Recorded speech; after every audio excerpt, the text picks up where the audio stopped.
पुंडलीकवरदा हरिविठ्ठल श्री ज्ञानदेव तुकाराम सद्गुरु समर्थ त्र्यंबकानंद महाराज की जय। माऊली ज्ञानेश्वर महाराज की जय। जगद्गुरु तुकाराम महाराज की जय। श्री गुरुदेव दत्त। एतां दृष्टिमवष्टभ्य नष्टात्मानोऽल्पबुद्धयः प्रभवन्त्युग्रकर्माणः क्षयाय जगतो हिताः।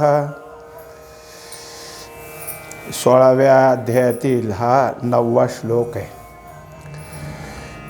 आपण पाहत आहोत ते आसुरी संपत्ती असणारे जे कोणी आहेत त्यांचं सर्व प्रकारानं त्यांचं जे आचरण आहे, त्यांचा जो स्वभाव आहे, त्या सगळ्या गोष्टी सविस्तर असं सांगत आहेत। ज्यांच्या ठिकाणी अज्ञानदृष्टी, आसुरी दृष्टी आहे, आसुरी दृष्टीचा ज्याने अवलंब केलेला आहे त्यांचा स्वभावही सगळा आता काय आहे की त्याच प्रकारचा आहे। आणि त्यांची बुद्धी ती मंद झालेली, त्यांच्या बुद्धीच्या ठिकाणी योग्य असा विचार करण्याची कोणतीच पात्रता राहिलेली नाही। शिवाय क्रूर कर्म करणं हेच त्यांच्या ठिकाणचे नेहमीचे काय आहे संकल्प असतात। त्यामुळं जगताच्या अहिताकडं, जगताचं नुकसान कसं होईल, जगतावर अपकार कसा होईल याचा विचार करत ते जगताला नाश करण्याचाच प्रयत्न करत असतात। आणि ईश्वराची या खंती नुसधियाची करीती चांती हेही नाही चित्ती निश्चय विवेकी। आता जे काही आहे शास्त्र म्हणा, वेद, सगळ्या जगत रूढी, हे जे काही सगळेजण ईश्वराला प्रामुख्य देतात, ईश्वराला परमेश्वर समजून त्याचीच भक्ती करतात, हे ह्यांना काही आवडत नाही। त्यांच्या दृष्टीनं हा जो काही आहे तो मोठा काय आहे तिटकाराच आहे। आणि दुसरं काय आहे सगळ्यात महत्त्वाची गोष्ट म्हणजे जर कोणी त्यांच्यासमोर ईश्वराबद्दलची स्तुती गायन करू लागलं तर हे म्हणतो कोण ईश्वर, कुठं ईश्वर, ईश्वर काय नाही, ईश्वर हा नाहीच असं तो त्याला सारखं सांगतो। हेच त्याच्या निश्चय असतो त्याच्या चित्तात, नाही हा त्याच्याजवळ निश्चय झालेला आहे। किंबहुना उघड अंगी भरोनिया पाखांड नास्तिकपणाचे हाड रोविले जीवी। आता हे काय आहेत मुळात असं आहे की जे वेदाला मानत नाहीत ते सगळे पाखंडित, वेगळाच तर्क लावायचा, वेदाचा अर्थ सोडून द्यायचा आणि वेगळा तर्क लावायचा। आणि तेच आहेत की जे वेदाला मानत नाहीत, त्यामुळे ईश्वराला मानत नाहीत, ते नास्तिक आहेत। आता यांच्या ठिकाणी काय आहे की जे काय असेल ते पाखंड अगदी उघडपणाने मांडायचं। नास्तिकवाद तर यांच्या काय आहे की रोमारोमात रवलेला आहे। यांच्या ठिकाणी नास्तिकपणा काही झालं, कुठेही काही असलं आणि देव हा शब्द जरी ऐकला किंवा अजून काही झालं तर ह्यांना ते पसंतच नाही। ते वेळी स्वर्गा लागी आदरू का नरकाचा अडदरू या वासनांचा अंकुरू जळून गेला। आता त्यांच्या ठिकाणी जर ईश्वर शास्त्र हे काहीच मान्य नाही तर स्वर्गाबद्दलचा आदर तरी ह्यांना कशाला आहे। आपण काय आहे की जे जे कोणी आहेत परमार्थी जरी असले, जे ज्ञानेश्वरीचे अभ्यासक आहेत, त्यांना स्वर्गाची अभिलाषा नाही, स्वर्गात जायचं आहे असं त्यांच्याकडं नाही। स्वर्गात जाणे सांडे हेच त्यांच्याजवळ मान्यता आहे। पण स्वर्गात देव राहतात हे आमचा काय आहे भाव आहे ना, देवाचं वास्तव्य कुठं। मग जे पुराणाने आमच्या पुढं सांगितलं,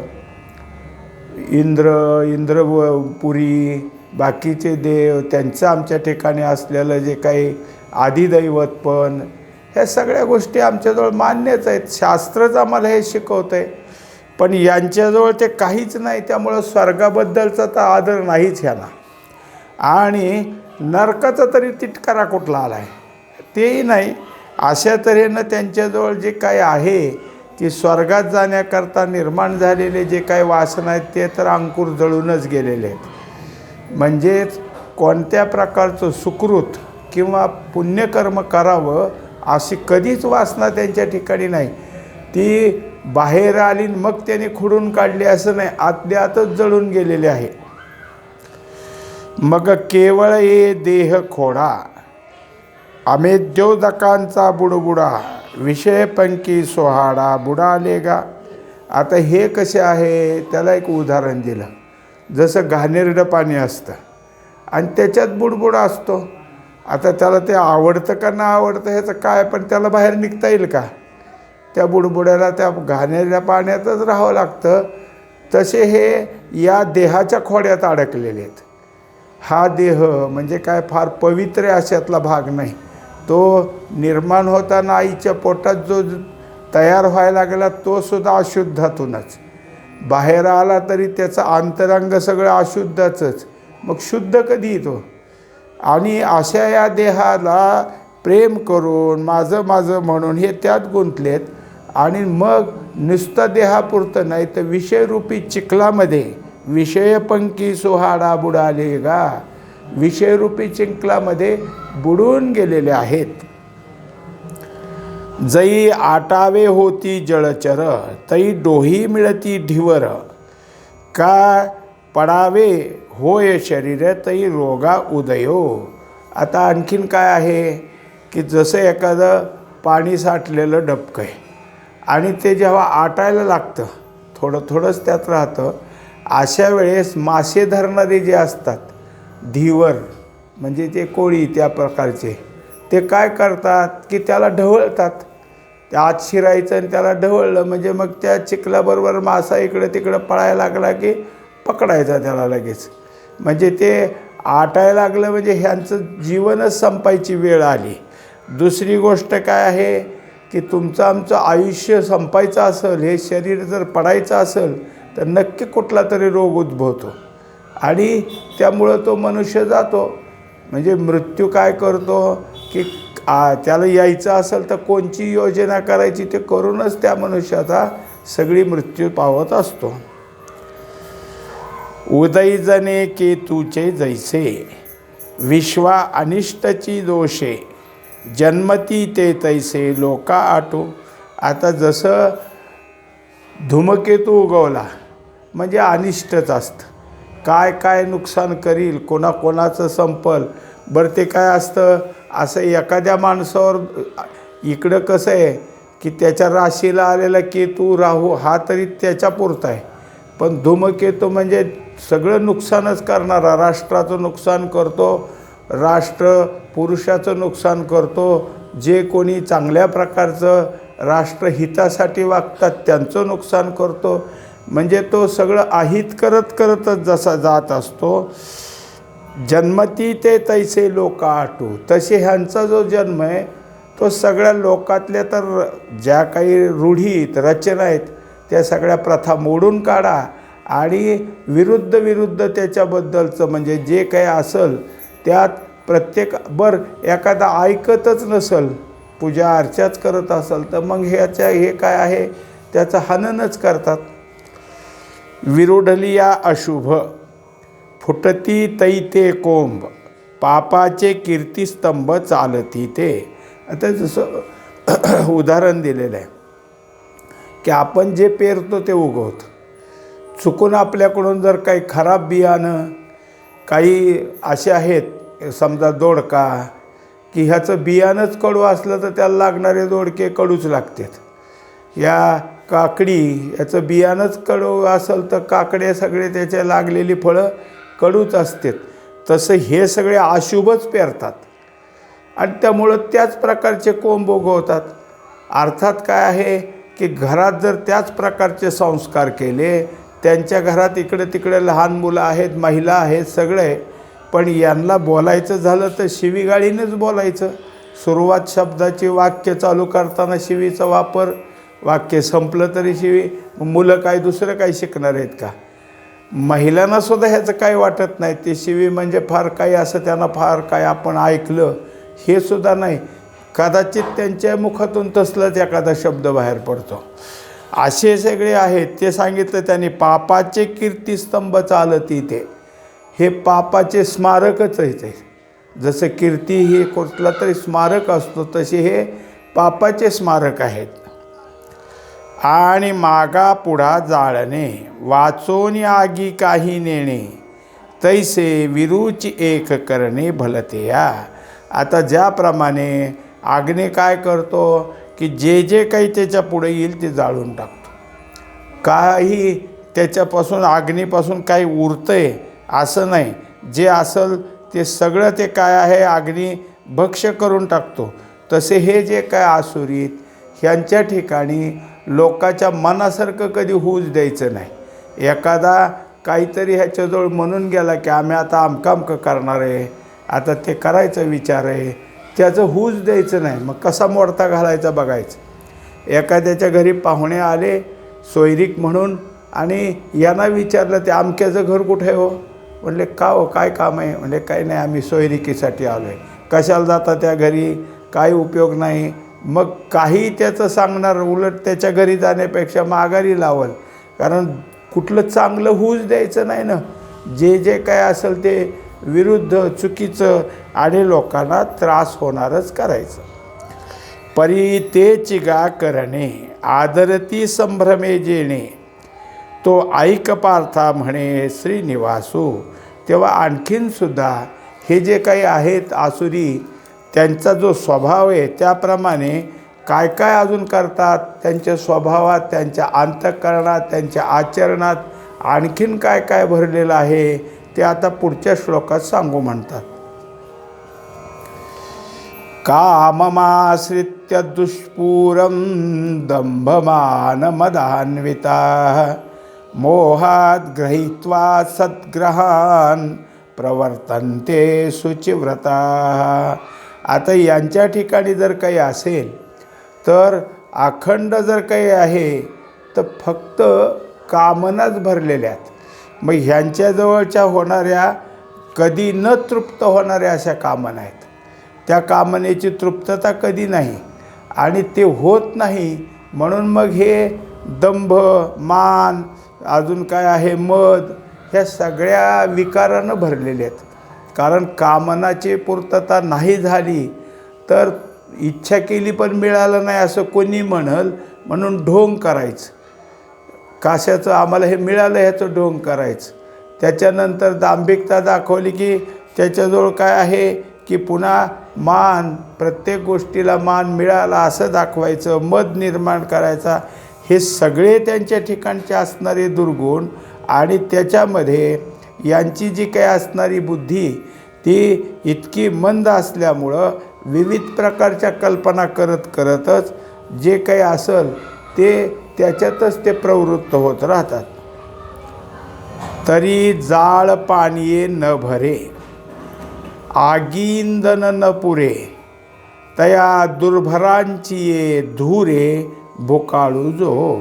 आता पुढं असं सांगितलं की जसं पाणी आपण काय करतो, कोणत्या तरी भांड्यात भरून आणतो. पण एक गृहस्थ असा झाला की पाणी आणायचं आहे ते जाळं घेऊन गेला आणि जाळ्यात पाणी आणायचं ठरवलं. आता जाळ्यात पाणी कसं येईल? जाळं पाण्याने भरल तरी कसं? ते पाण्यात टाकलं आणि उचललं तर सगळं त्याच्यातनं पाणी बाहेरच पडेल. आणि किती लाकडं टाकली तर आता अग्नी म्हणाल का मला बास आता पुरे, असं कधी तो म्हणणार नाही. तसा हाय ह्याच्या ठिकाणी नेहमी भुकाळू. किती खाल्लं काही नाही, अतृप्तच. आता अतृप्त म्हणजे जेवणाचा तर तो अतृप्त आहे असं नाही, असमाधानी. काही करा असमाधानी. एखाद्या माणसाला त्यांनी जे ठरवलं आहे त्याच्यात ते म्हणला जाऊ दे बाबा तुझं मन नाही तर मी देतो सोडून ये, तरीसुद्धा त्याचं असमाधान, तरी समाधान होणारच नाही, नित्य असमाधानी. तया कामाचा ओलावा जीवी धरून या पांडवा, दंभमानाचा मेळावा मेळविती. आता नेहमी काय आहे, मनामध्ये कामनेचाच आश्रय घ्यायचा आणि त्यामुळं ज्या काही कामना आपल्या पूर्ण व्हायच्या आहेत त्या पूर्ण करण्याकरता अनेक प्रकारचं काय आहे की ह्या कामनेसाठी मी कसा योग्य आहे हा दांभिकपणा दाखवायचा.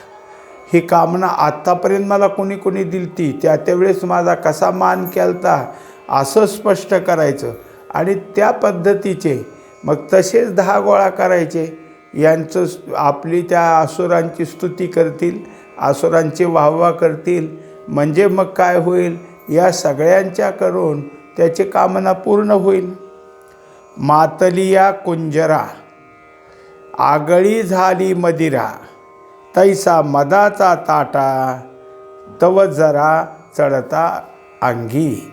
आता तो एक आहे, असं एक उदाहरण दाखवलं की हत्ती आहे आणि तो उन्मत्त झाला आहे, म्हणजे माजला आहे आणि त्यात त्याला दारू पाजली. मग तो काय धिंगाणा घालेली हे सांगता येत नाही. तसं ह्यांच्याजवळ मद आहे. जसं एखादा मनुष्य आहे आणि देवाकडं निघाला आहे, पूजेची ताट आहे, त्याजवळ पाण्याचं भांडं आहे आणि तो आपला देवाला चालला आहे. आता पुढून कोणी आलं की हा बाजूला सरकायचा, कोणाचा स्पर्श होऊ नये, आपल्याला विटाळ लागू नये, म्हणजे देवाकडं आपल्याला जायला सोहळ्यात बरं. मग तो बाजूला सरकायला लागला, ह्यानं त्याच्याकडं सरकायचं. आणखीन त्याला काय आहे, धक्काच द्यायचा शेवटी. काय आम्ही कोण लागून गेलो का, आम्हाला काय, तो आम्हाला चुकवतो कशामुळं, आम्ही कशाने काय झाले. म्हणजे हा मत त्याच्याजवळ असल्यामुळं त्या कोणत्याही ह्याच्या ठिकाणी आपले जे काय असेल तो सगळा अहंकार त्याच्यातून स्पष्ट करायचा आणि मग त्या मदानं जसा हत्ती माजला तसा हा माजलेला असतो. आणि आग्रहा तो चिठावो जो मौढ्याईसा सावाओ, मग काय वानू निर्वाहो निश्चयाचा. तेव्हा याच्या ठिकाणी अशा तऱ्हेच आहे की कोणत्या गोष्टीचा जो आहे तो नित्य हट्ट आहे आणि त्या हट्टात काय करायचं आहे त्याला की जे काही असेल त्याच्यापुढं त्याच्या मनात ते करून घ्यायचं आहे. आता लोकाला कळत जरी असलं की हा जे काही सांगतो आहे किंवा हे करायला लावतो आहे ते योग्य नाही, कारण काय आहे ते मूर्खपणाचं लक्षण आहे. पण ह्याच्या हट्टापुढं काय करणार, त्यांनी जे काय म्हणल ते त्यावेळेस करावं लागतं का त्याचा, आणि ते हट्ट करून घेतो म्हणजे त्याचा निश्चय करतो. बरं, हे मूर्खत्व कुठं असतं, जिथं नाही तिथं. समजा एखाद्या काय आहे की वयस्कर गृहस्थ आहे आणि मृत्यू पावला. आता त्याला एकुलता एक मुलगा आहे, पण त्याने ह्याला सांभाळलंच नव्हतं. पण शेवटी शेवटच्या क्षणाला त्याचाच हक्क आहे ना, ही तिथं जाणार, तू सरक बाजूला, तुझं लायकी नाही, तू नको, कुणालाही बोलू आम्ही. म्हणजे आता ही काही वेळ आहे का ती हुज्जत घालण्याची, पण हा मूर्खपणा तिथं करणार. जिही परोपतापू घडे परावा जीवू रगडे, तिही कर्मी होऊ निगाढे जन्मवृत्ती. आता त्याच्या ठिकाणी जे जे काही असेल ते दुसऱ्याला त्रास कसा होईल हे सगळं त्याच्याजवळच आहे. आणि दुसरी गोष्ट काय आहे की दुसरे जे आहेत त्यांच्या ठिकाणी जितकं ह्याच्याकडून काय आहे त्रास देणं होईल आणि त्यांचा त्रास पाहिल हा, मग मात्र ह्याला आनंद होतो. जसं एखादा कुठली तरी सभा भरली, कुठंतरी प्रवचन चाललं आहे, कीर्तन चाललं आहे, आणखीन कुठं काय आहे की मोठं माणसं सगळी जमा झालीत, असं सगळं बघल आणि इकडं कुठंतरी विस्तू पेटलेला असला म्हणजे त्यात मिरच्या टाकून देईल. सगळे खोकला निर्माण झाला आणि ती सगळी माणसं लागली खोकायला, म्हणजे ह्याला आनंद होणार, कारण हा दुसऱ्याला त्रास देणार आहे ना. म्हणजेच त्याच्या ठिकाणी परावा जीव रगडे, दुसऱ्याला किती दुःख देता येईल असा त्याच्या ठिकाणी नेहमीच विचार असतो. तिही कर्मी होऊ निगाडे जन्मवृत्ती. तेव्हा असंच कर्म करणं, हे जसं काही ह्याने जन्मात व्रतच घेतलं आहे, कोणालाही सरळ राहू द्यायचं नाही, सगळ्याला त्रासच देईन.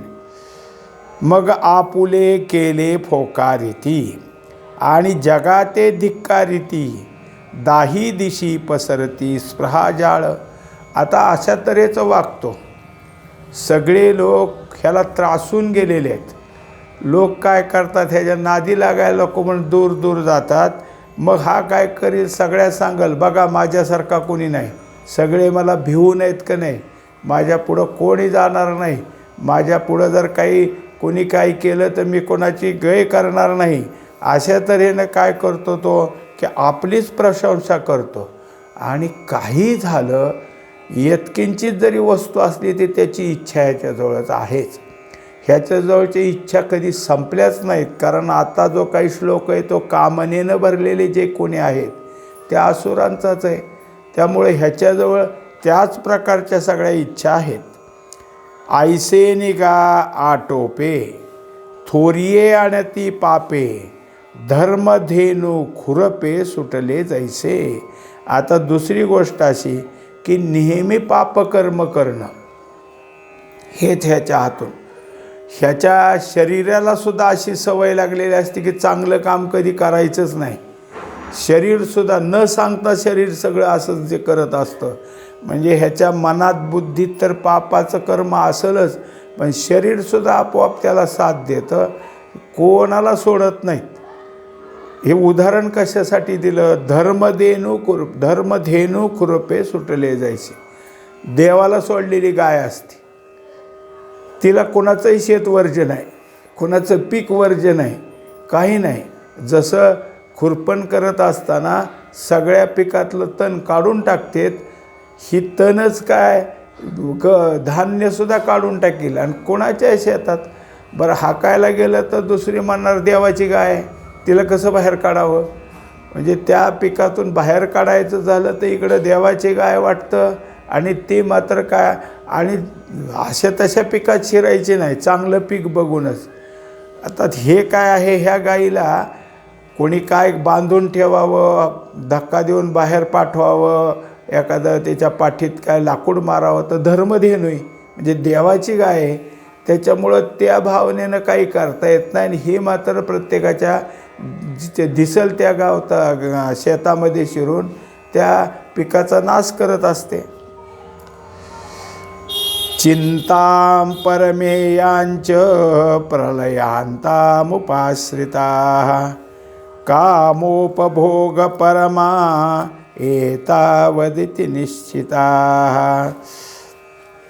आता हा 11व्या श्लोकामध्ये सांगतात की हे जे काही आसुरी आहेत यांच्याजवळ भरगच्च चिंता भरलेली.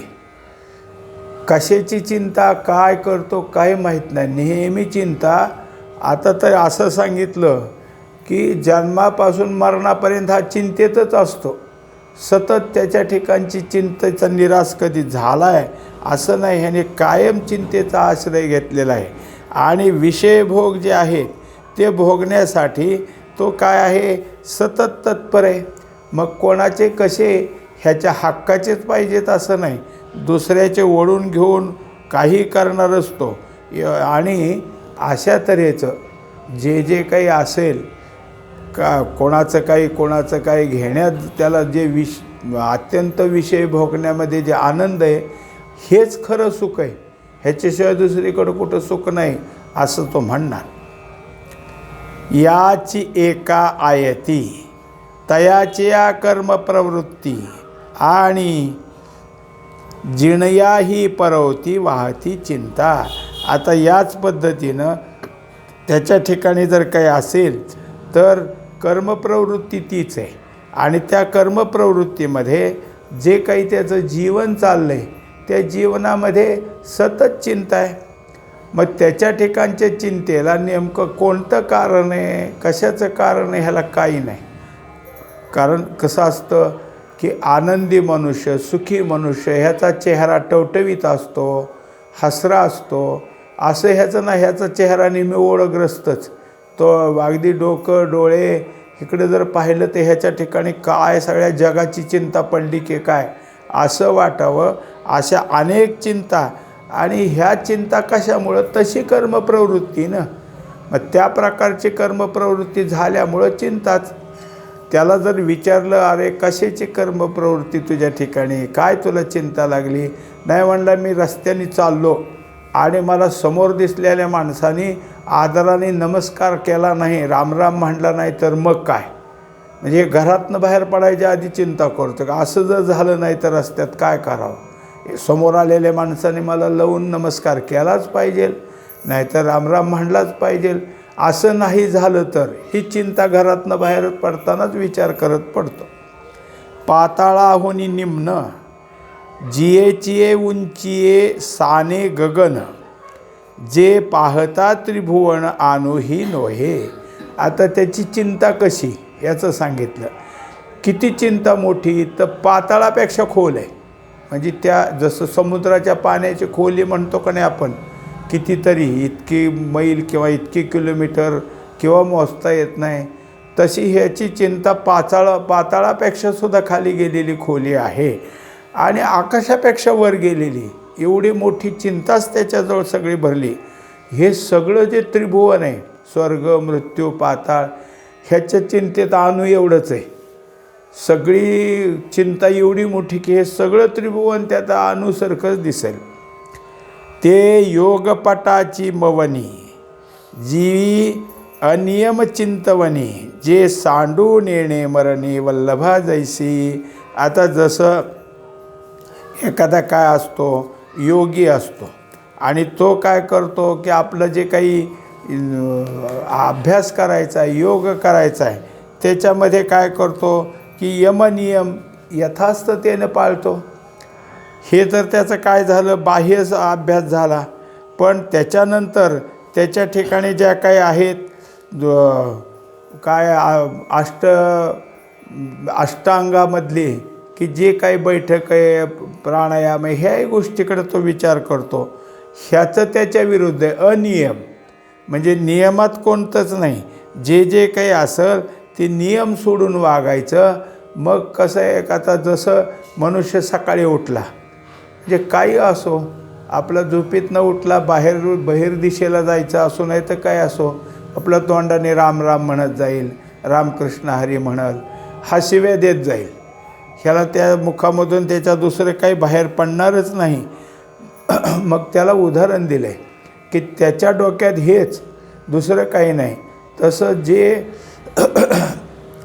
पतिव्रता स्त्री आणि तिचा पती मरण पावला तर ती त्याला सोडत नाही, लोकांनी ओढून न्यायचं, आता बाहेर न्यायचं, ती तशीच आवळू धरते, तसंच त्याच्या अंगावर पडते. पण त्याला, कारण ते आता गेला आहे, पण तिचं त्याच्याशी इतकं प्रेम, इतकं तिचा ओढा की जशी त्याला सोडत नाही तसं ह्याला चिंता सोडून जात नाही. तैसी चिंता अपार वाढविती निरंतर, जीवी सोनी असार विषयाधिक. तेव्हा विषय प्राप्त करून घ्यावा, विषय मिळवावेत, विषय भोगावा, भोगताना कोणी आडवं येऊ नये, ह्याच प्रकारची चिंता त्याच्याजवळ आहे. स्त्रिया गाईले ऐकावे, स्त्रीरूप डोळा देखावे, सर्वेंद्रिय आलिंगावे स्त्री येते. आता स्त्रियेचं गाणं नाचणं ते जास्त त्याला आवडणार झालं. एखादी रूपवान स्त्री किंवा काही तिच्याकडं उगं तोंडाकडं बघतच राहणार. त्याच्यानंतर एखाद्या स्त्रीला तर ह्याच्या ठिकाणी आकर्षण झालं तर सतत तिला आलिंगन देणार. कुरवंडी की जे अमृते ऐसे सुख स्त्रिये परवते, नाहीच म्हणून चित्ते निश्चय केला.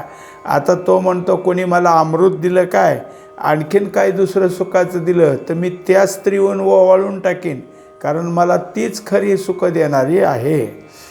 असा म्हणून चित्ते निश्चय केला, असं त्याच्या चित्तातला निश्चय असतो. मग तयाची स्त्री भोगा लागी पाताळ स्वर्गा, धावती दिग्विभागा परवते ही. आता अशा तऱ्हेचा विचार आला, त्या स्त्रीबद्दलचा भाव जागा झाला, तर तिच्या मागं जाण्यासाठी मग पाताळात जाऊ, स्वर्गात जाऊ, नाही तर कुठे असो, सगळीकडं तो दाही दिशा तिच्या मागंच हिंडत राहील. पुंडलिक वरदार श्री ज्ञानदेव तुकाराम सद्गुरु समर्थ त्र्यंबकानंद महाराज की जय. माऊली ज्ञानेश्वर महाराज की जय. जगद्गुरु तुकाराम महाराज की जय. श्री गुरुदेव दत्त.